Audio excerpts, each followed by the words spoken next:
Gott kvöld, góði gestir, þetta samstöðin, við erum núna með þáttinn Sósíalistar allra landa. Ég svo heppinn að vera komin hérna með Gorm Gunnarsen, borgarfulltrúi Kaupmannahöfn, sem gestur minn í kvöld og við munum tala saman á ensku.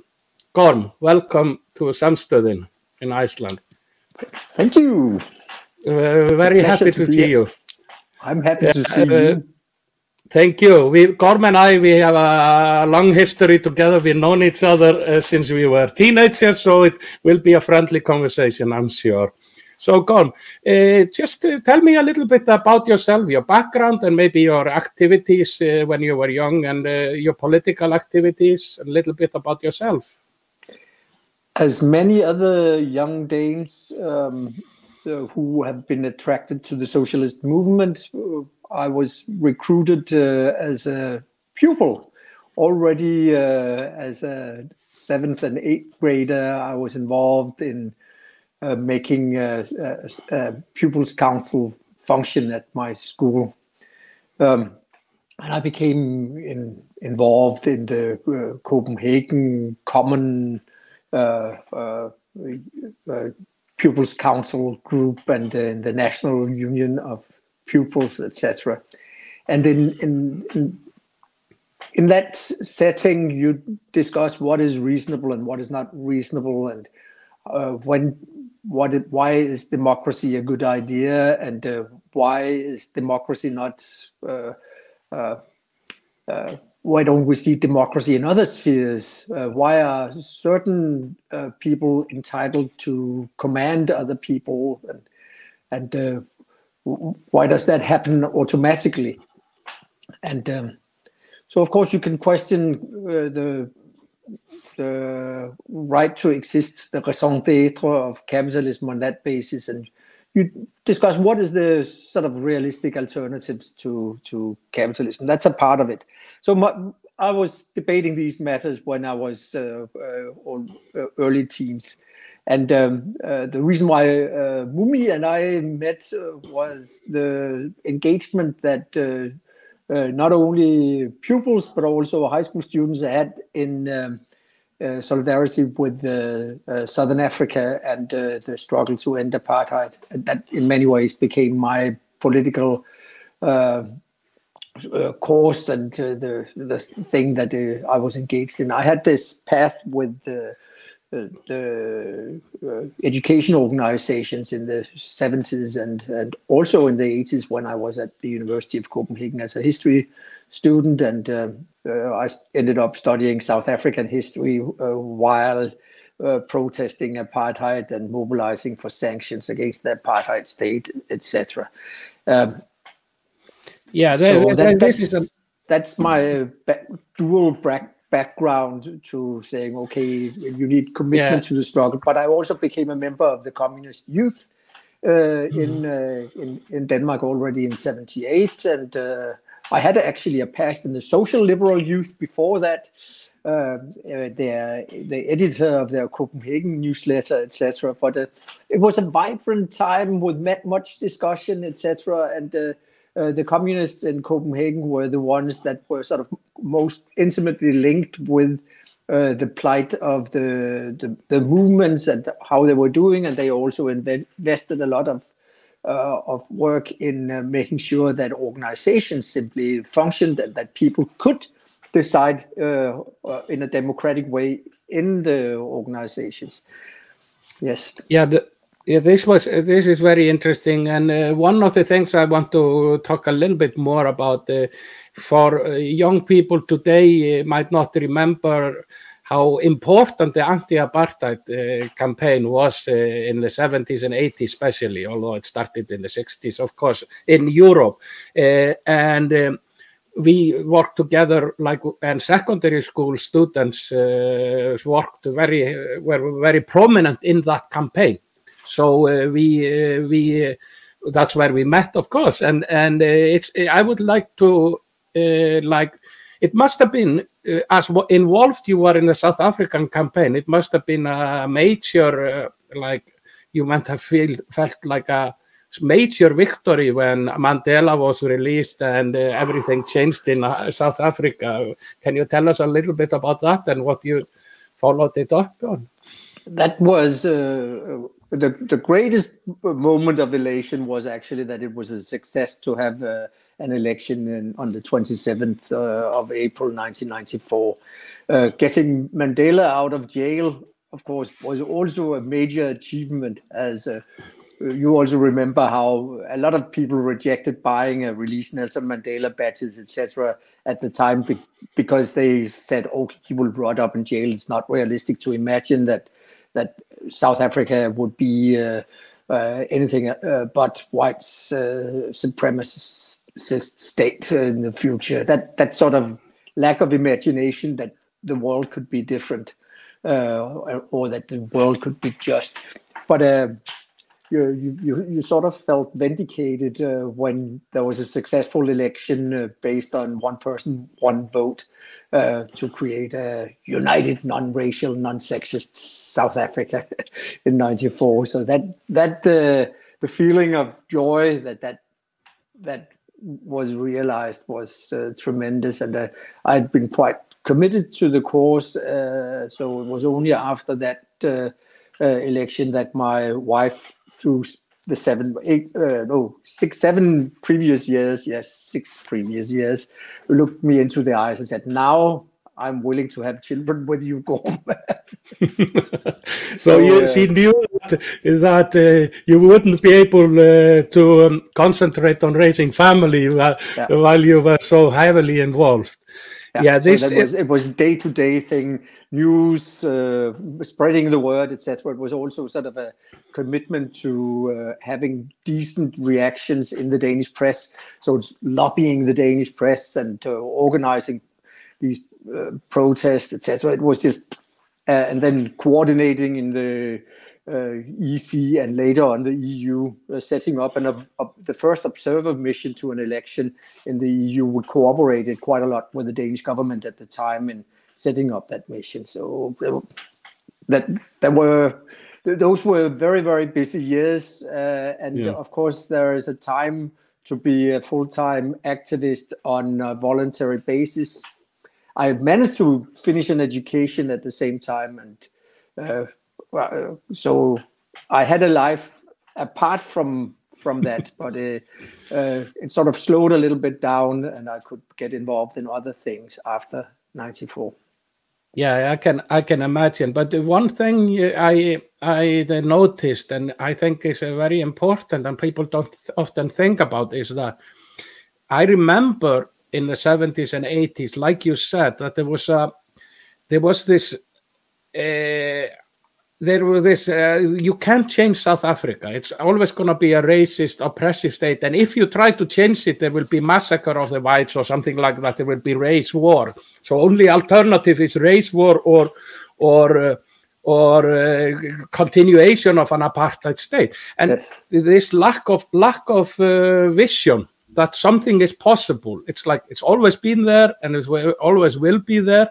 And then suddenly everything changed overnight. And I think that links in a lot of other things. And is that sometimes when you're fighting for a cause, you think, okay, you often get told nothing will ever change. But there we witness something that really drastically changed. That will take me to your activities in Denmark, and I want to talk a little bit about that because, as you said, you were active in the young communist youth in the 70s and the 80s, and then at the end of the Cold War, am I right that the Leftwing evolved into kind of a new electoral alliance, and Enhedslisten came into place. Can you tell us a little bit about that? Yes, we had three parties aiming at breaking the curfew for parliament. And the curfew has been 2% for many years. So you needed more than 2% of the vote of the national vote in order to win representation. And when the sort of undogmatic left but radically left-wing party, Sósíalisterne, they failed to win representation in parliament back in 1988.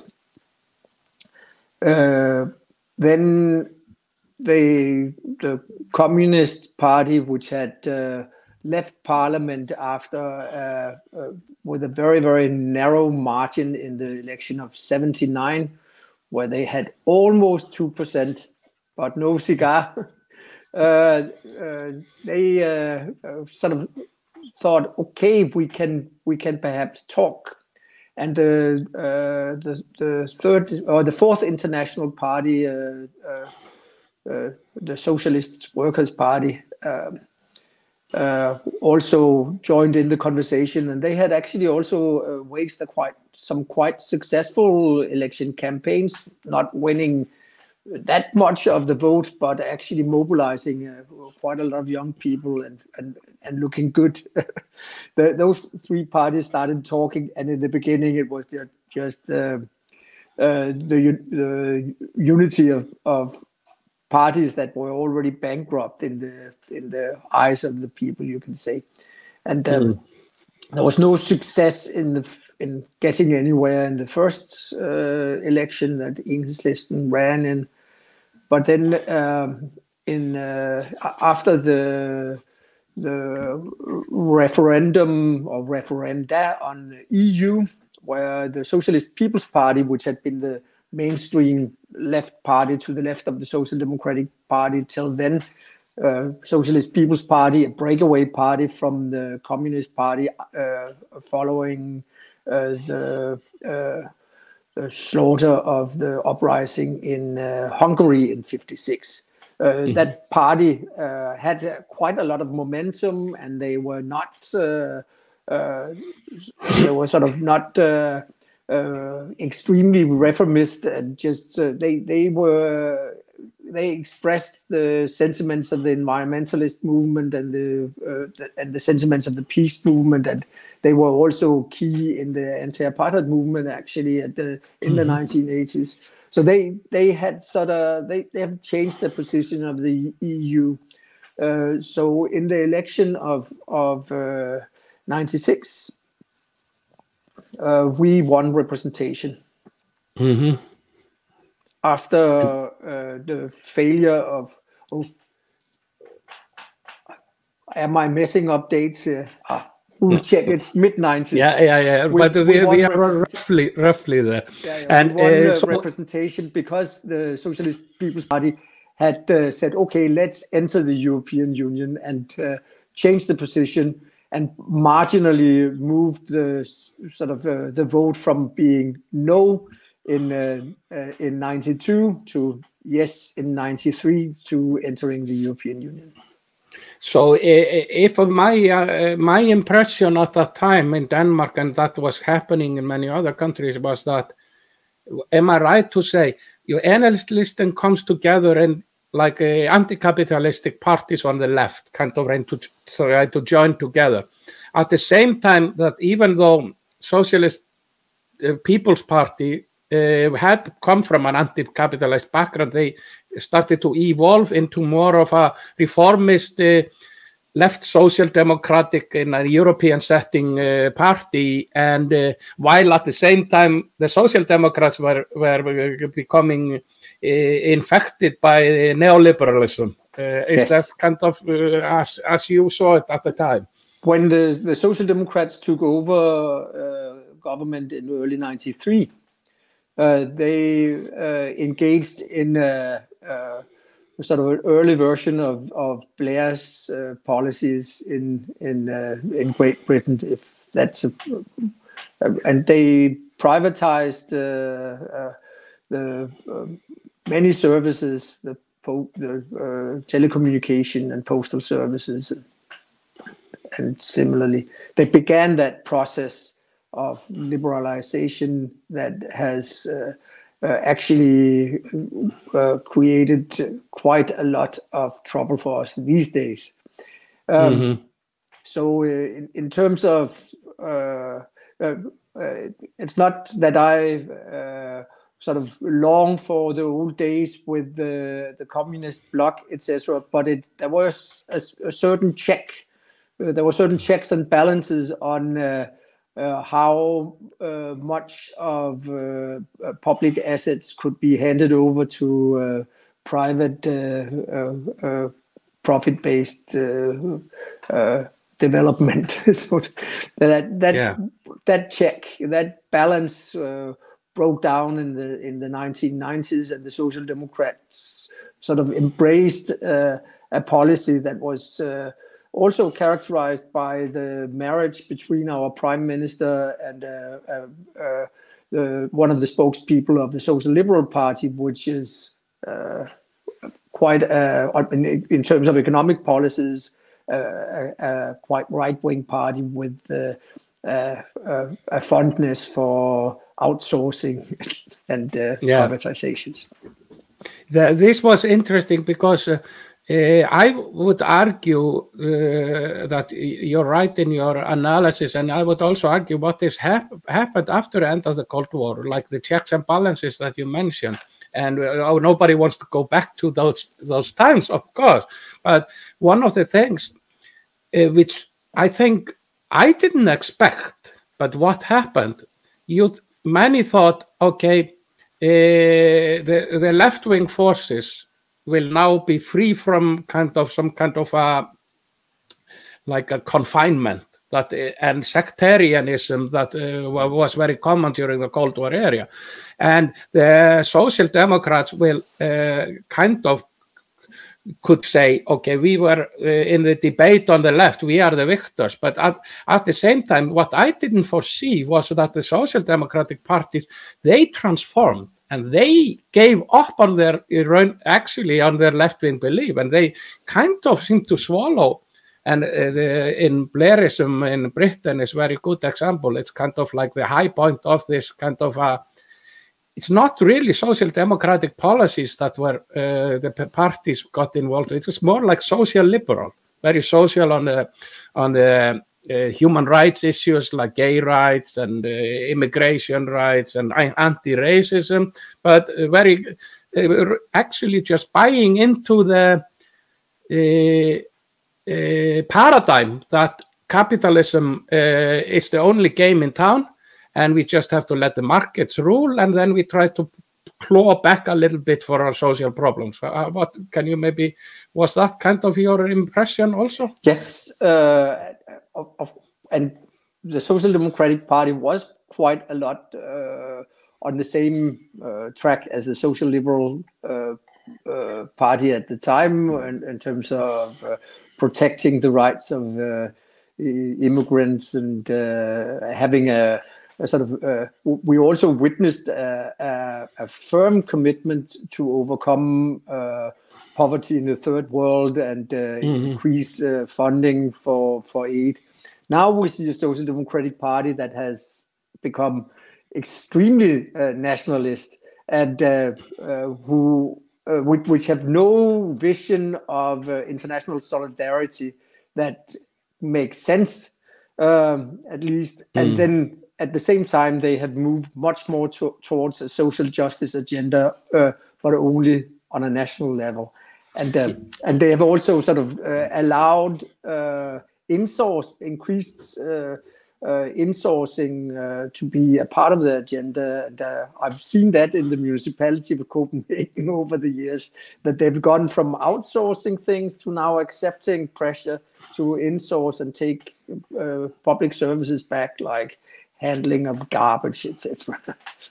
This is also an interesting evolution, is that I would argue that the kind of neoliberalism as a potent political ideology kind of collapsed in 2008 with the collapse of the banking system.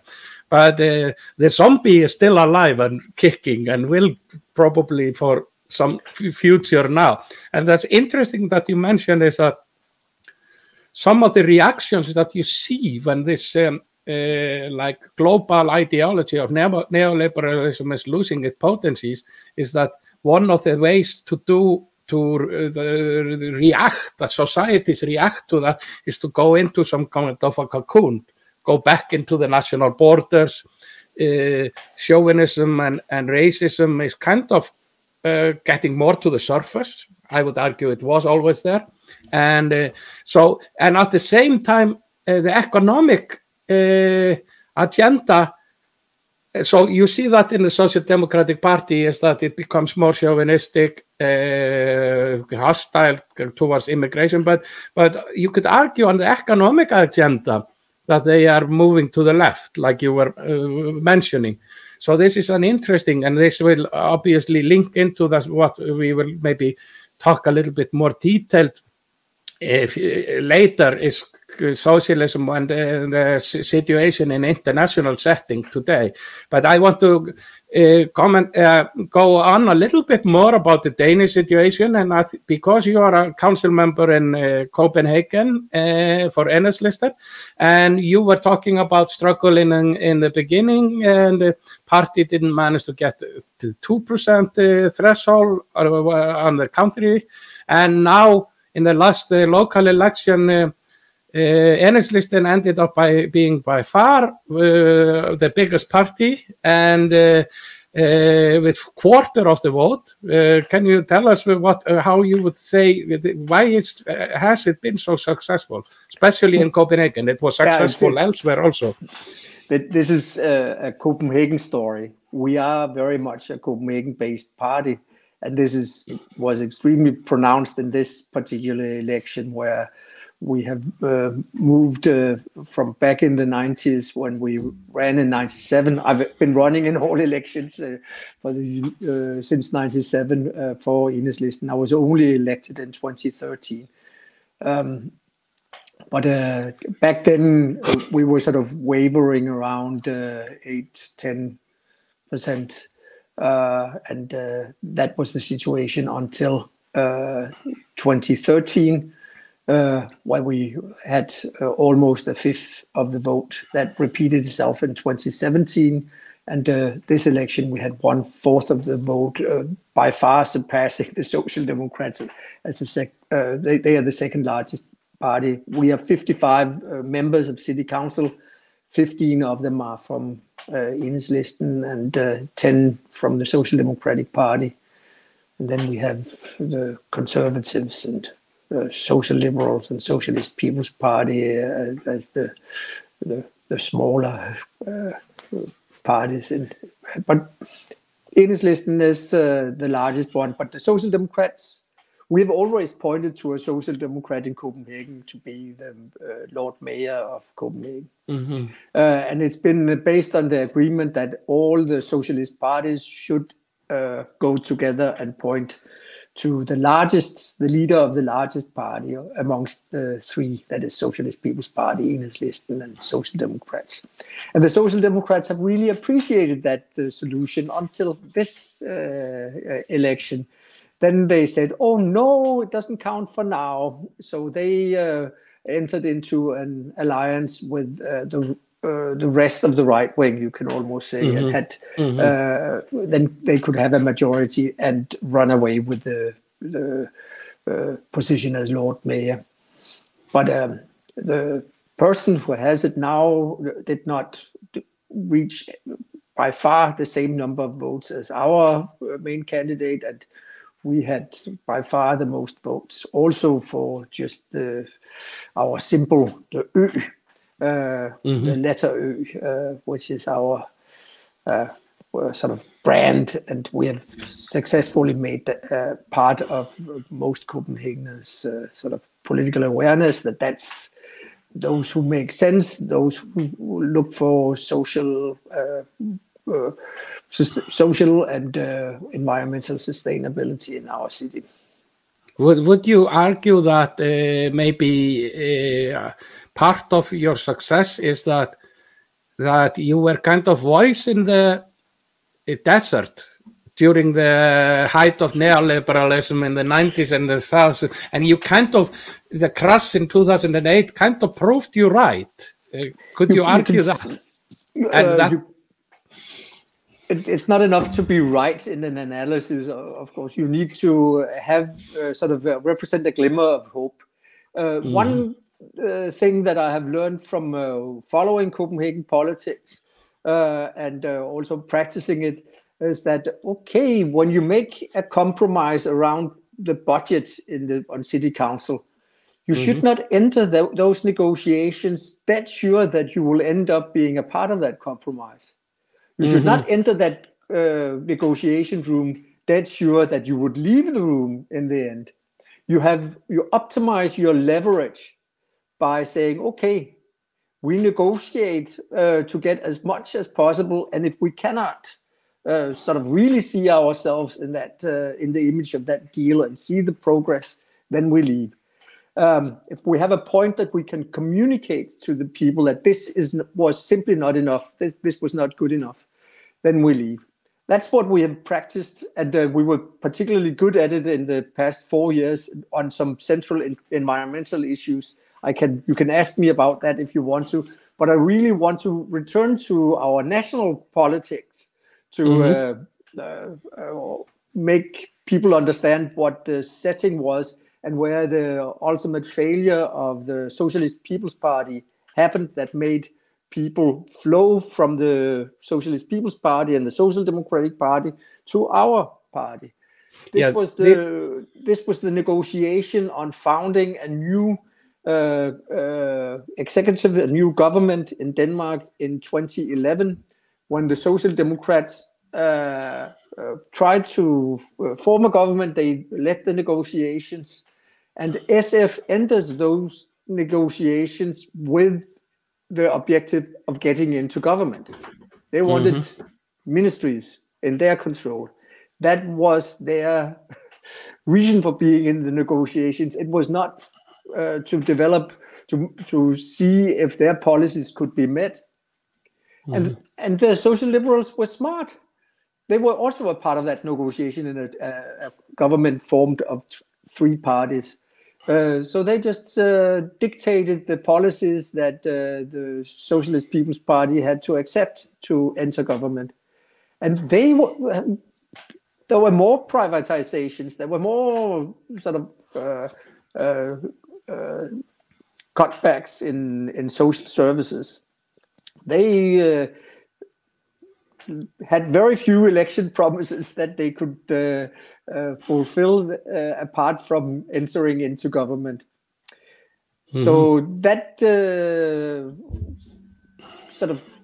just saying that you want to be a part of a government without saying, okay, we have certain standards before we enter into government has been a formative experience, which has also partly explains why our present social democratic government has a little more social justice sense and has an agenda of not or decreasing social inequality and increasing taxation of the rich. And agendas like that. Why is that a part of it? We had this very long negotiation in 2019 on a paper of understanding between the Social Democrats and Enhedslisten and SF and the Social Liberal Party, where Enhedslisten had more clout and more sense and put in writing certain promises that we can now more easily hold the one-party government accountable to. So there's a new, it's a more dynamic situation in that way. If you accept that you don't have to be on the executive branch, you don't have to end up a minister. On the other hand, I don't think that it would be wise for Enhedslisten to just reject the notion of entering into government at any time. But it must always be conditioned on a political platform that has significant that move significantly in direction of our visions and our hopes. Otherwise, we cannot justify it. Yeah, no, I think it would be interesting now to see the comparison in Iceland. We have as you're probably aware of, we have a very strange situation. We have a party called the Left Greens, which is a sister party of Socialist People Party in Denmark. So it's kind of traditionally left of the Social Democrats. They went into a government with the Conservatives 4 years ago, and they continued with the Conservative Party, which is by far the strongest party in Iceland. And even though the Prime Minister comes from the left socialists or the socialist left Green Party, you could argue the policies are very conservative, and I think they fell. It sounds like in a way that they fell into the similar traps. Even on a worse, they fell into the trap of swallowing everything that the Conservatives wanted. Even the Socialist People's Party, at least, was swallowing what the Social Democrats said in Denmark, and this has actually evolved in Iceland into a grassroots party has now risen from the left. And we kind of called the Socialist Party, which is reintroducing a name that was there was the left wing of the communists, now the left wing of the Social Democrats and the communists united in the 30s in Iceland in the Socialist Party. And then that became the People Alliance, and then that merged into a Social Democratic Alliance. And you had this kind of a successor party of that had, for many on the left in Iceland, kind of betrayed it. So from the grassroots, you can't say it's a split party, because we also, from the grassroots, there was a new party founded called the Socialist Party, which we see ourselves as politically very similar to the Enhedslisten in Denmark and rætt, a red party in Norway. And a lot of our founders also came from, because they felt betrayed by the Socialist People Party. And it sounds a little bit like many of the supporters of the Socialist People Party in Denmark kind of moved over to you because they didn't see what the point was going into a government where you have basically no power. And what I want to move into now is a little bit about, I'll start with kind of the reason why I wanted to talk about the Icelandic Socialist Party. And last week, we talked to Mímir Kristjánsson, who is the new MP for the Red Party, or rætt, Norway. And he was talking about how Red Party evolved, like your party, from the kind of unification of left-wing forces into originally they came from a Maoist movement, but were a very strong one in the 70s. And they say, Mímir told us that they have a especially good relationship with Enhedslisten in Denmark. Have you worked at all with people from Norway in that sense, rætt? Or? They have come around in some of our elections campaigns, and we've had great company, and I have handed out election propaganda together with the activists from rætt, and much appreciated their company. I'm embarrassed to say I have not made the trip the other way on behalf of the party. And as you know, solidarity is a two-way street. So we have just been supported very much by rætt, but it's inspiring to hear from them at our national meetings and know that they are there, and it was very exciting to follow the Norwegian election last year and see that they were successful. That was great inspiration before our own municipal election. Yeah, that was great to hear. And there also I sit on the executive council of the Socialist Party in Iceland, and we are very much interested in. It's a new party. It's only a few years old, and grew up as a grassroots party.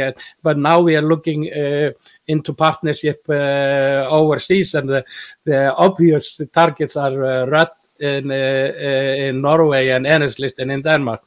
And that kind of brings me to, which I want to discuss a little bit in detail, is that the socialist movement and the discussion of this webcast is that we want to explore socialism in the wider world. And socialism obviously is an internationalist movement, and the cooperation across borders is very important. And I would like to discuss with you kind of where you see what I would call radical socialist movement in the world, where you see that today and where you see the future. I know it's a big question, but hopefully we can start diving a little bit below the surface.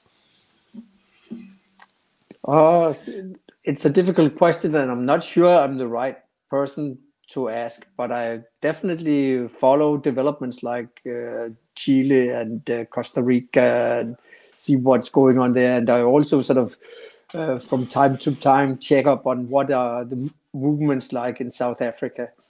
And I can see that it's definitely very difficult to sustain as a sound socialist party with mass character in a society with extreme social inequality.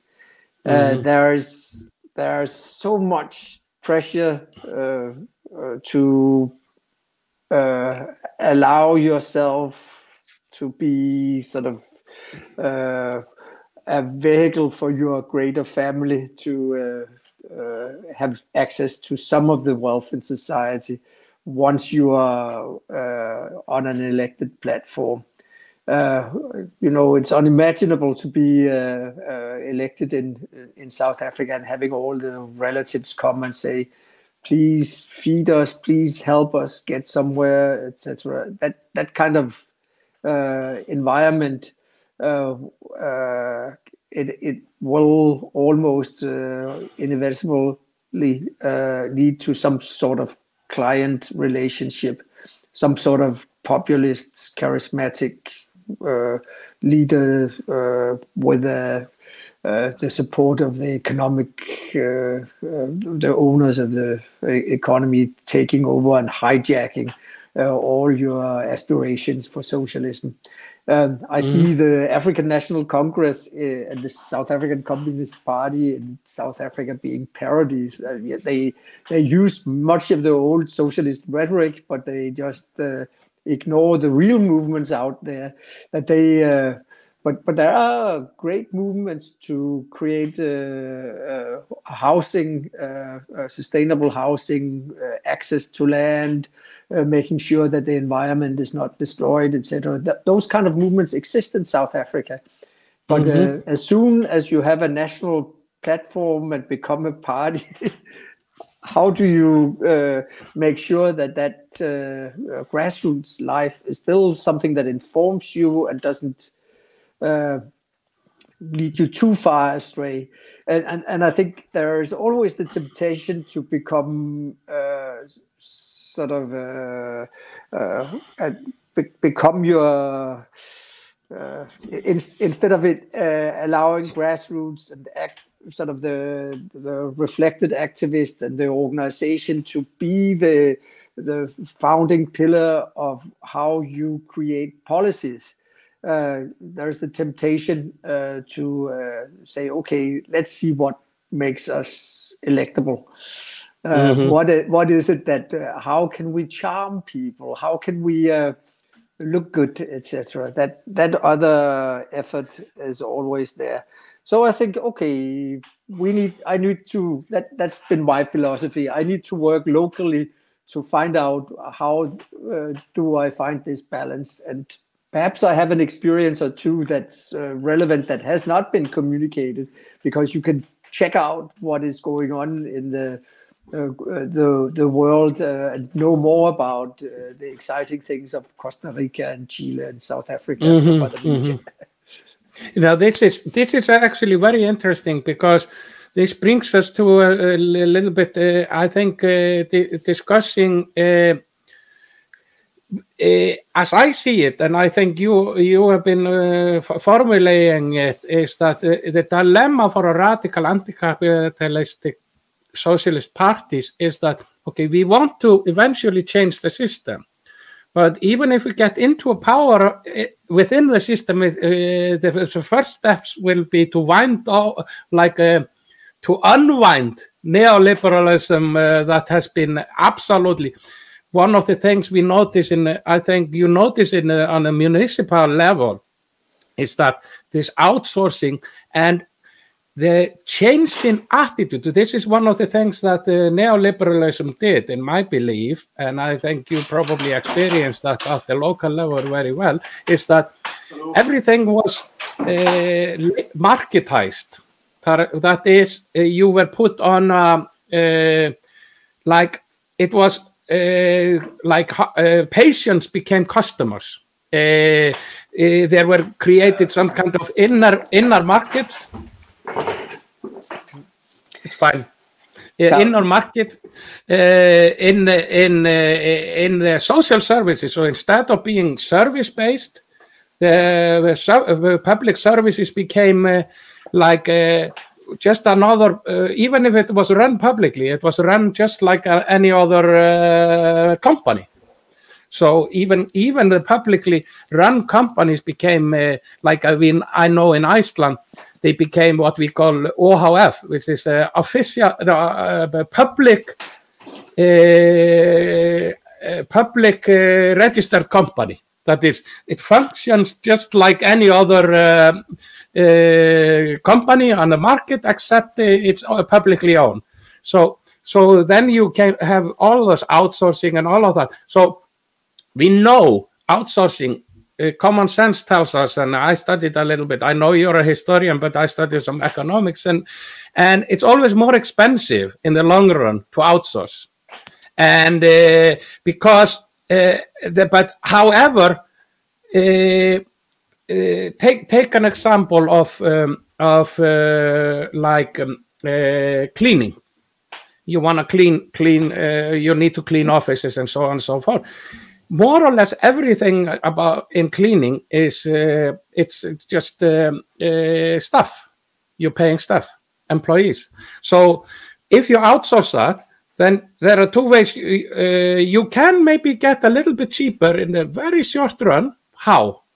You outsource it, and what does the company that you outsource it to? They bring down the salaries massively. So instead of having professionals who are working in service and servicing the people, you have just cowboy companies who are trying to maximize profit. And I think the reason why it is so hard for parties like ours, that when we get into power, the first thing you need to do is to unwind this system. Still, you don't want to lose the sight of a totally different system. And this brings us to what we were talking about earlier, about imagining the imaginable. We cannot stop imagining like a different world, a world which is not a capitalistic world. And I think this is as you were saying, I see this as a little bit of the dilemma of our anti-capitalist parties today. You have to fight on two fronts. You have to bring the vision for the future, but you also have to try to fix as much as you can in the present. You want to comment on that maybe a little bit? Yes, of course. I have worked to improve the conditions of people who clean in Copenhagen, who work in keeping our schools and daycare, etc., clean. And it's a highly charged issue now that we have increased hygiene standards.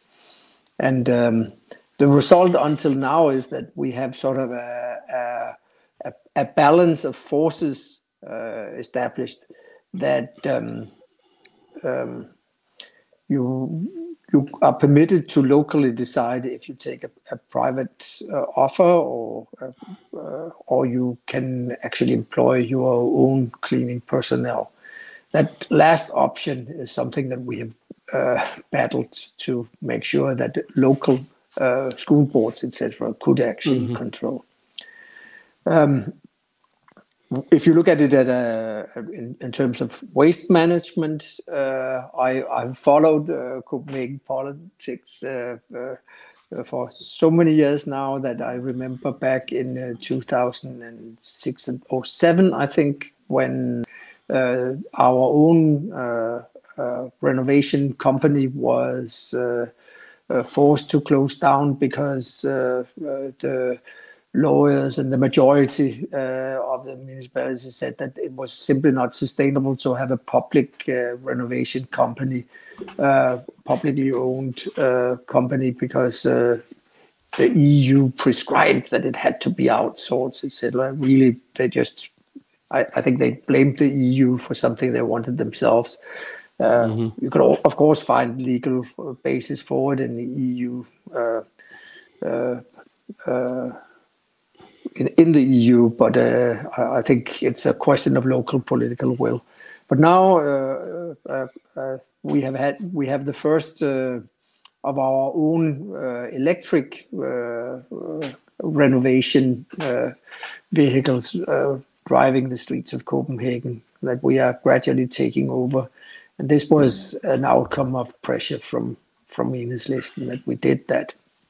And on the larger scale, I think the issue, where our socialist vision and agenda has really come to the fore in the election campaign for the municipal election has been who owns the commons, who should control the land, and when should we or why should we sort of take in new land from the ocean in Copenhagen. And we have our own area development company on a Thatcherite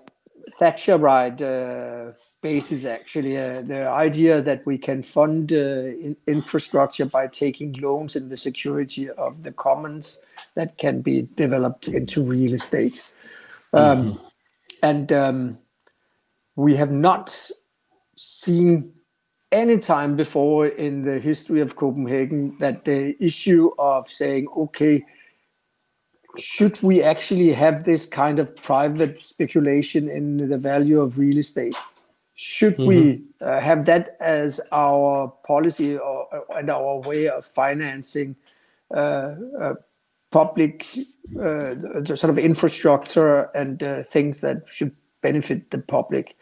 And the sort of urban development that has run amok, and the extremely expensive housing costs, and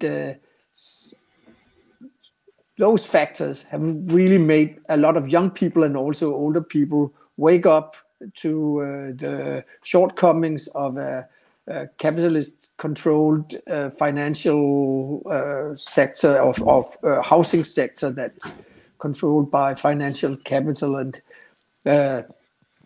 real estate in Copenhagen, probably due to our well-functioning welfare state and our good services, etc., has just skyrocketed. Who should benefit from that?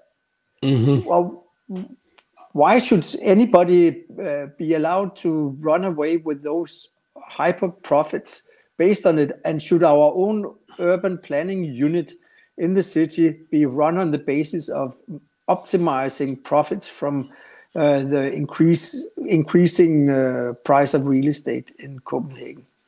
That question, we were so good at asking that, and it was a part of all debates during the election campaign, and explained why we could win 4 additional seats in city council. Yeah, no, I think this brings us to that. In order to create an alternative, excuse me, alternative to the system is that by creating pockets like this, like fighting many small battles at the local level, in the trade unions, and at the student level, and so on, by doing that, by accumulating more and more victories, or create more and more space outside of the madness of the neoliberal capitalistic system, then you're actually generating building blocks for the future. What would you say? Do you agree upon that? Yes. You said you wanted to work at the local level. I think this idea of digging where you stand, in a sense, but also having the perspective, because of course there's no socialism without internationalism. National socialism is just too wicked to be attractive. Yeah, exactly. You need to be based on sort of have that value as a core value to get anywhere. But at the same time, you cannot show the good example, and you cannot get into the specifics and win the sort of short-term victories that make people believe that they can control their own fates and even replace the present economic system with something more sensible. That actually brings me, I think, to close the loop. You started talking about your youth, and you were wondering, as a young teenager, you were wondering about democracy and democratic society, and how that would look like, and like a really deep thing. And now, as we have come kind of a full circle, I think this is my belief, is that in order to create the building blocks for the future and foresee a different society, we need more and more democracy. And we are just starting to get out of the neoliberal lie that democracy is just voting in the election and the market should be left alone. The biggest part of the society people live in is actually around their work and the productivity. And that is the most undemocratic part of the society today.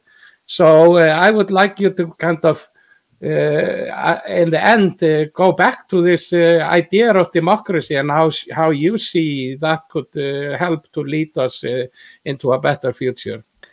It's both the vision and the method to increase participation in the making of decisions and finding the direction that we should go.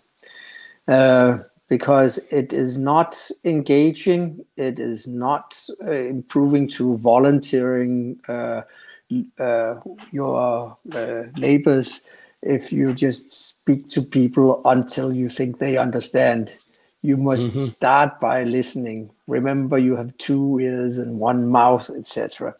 When you listen to the people before you try to sort of conclude. And we see now in the present situation on the Danish labor market and the shortage of teaching staff and the shortage of kindergarten teachers, etc., that those workplaces where there is a real focus on consultation, that they can attract labor. And they don't have to pay more. They just have to listen and be and allow the workers to be a part of the strategic planning of the workplace. There is nothing more conducive to recruiting, or perhaps a good, really good wages also, of course. But this factor is definitely important. So I see the vision must be that we actually decide ourselves as to how we develop the city. It must not be the highest bidder that decides which plots are left to build the school in the city, so to say. You must start by putting the school the most attractive place, and then you can perhaps sell some of the areas to other developments. That's sort of thought of priorities, that we have we should allow freedom for individual initiative, but at the same time the right to define the common framework and what the common good is, that belongs to the people, and we should engage people in participation and discuss these matters and root that in the local community.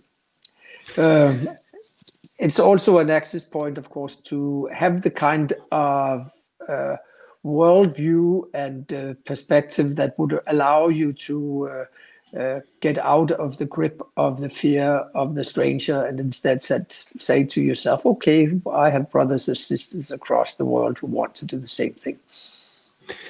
Gorm Gunnarsen, it sounds like a young Gorm, the teenage Gorm, who was looking towards the future and wanted to change the world. He has at least managed to change some things, and I believe that you will continue to change things in the future. Gorm Gunnarsen, thank you so very much. Likewise, my friend. Good luck with the projects you have. Thank you very much.